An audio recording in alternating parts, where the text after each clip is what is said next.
అపోస్తల కార్యముల 3వ అధ్యాయము 20వ వచనాన్ని చదువుతున్నాను నేను.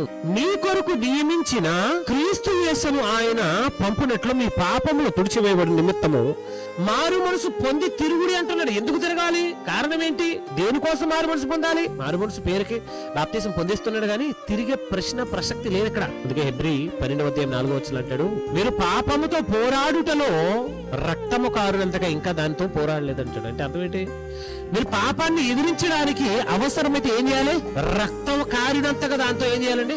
పోరాడాలి. ఒకనొక దినాన యోసేపు అనబడినటువంటి యవనస్తుడు ఐగుప్తు దేశంలో పోతిఫర భార్య ద్వారా ప్రేరేపించబడి శోధించబడి తనతో పాపము చేయమని ఆమె ప్రేరేపిస్తే అతడు వల్లక పారిపోతున్నప్పుడు ఆమె అతడి వస్త్రమును పట్టుకుంటే వస్త్రాన్ని వదిలేసి అతడు బయటికి పారిపోయాడండి. శరీరం మీద ఏమి లేవు, వస్త్రాలు లేవు, అయినా సరే ఏమీ లేదు. అంటే పాపముతో పోరాడాడు అతను.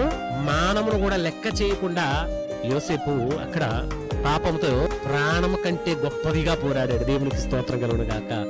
రక్తము దేహమునకు ప్రాణమై ఉన్నది, ప్రాణం కంటే గొప్పది మానము.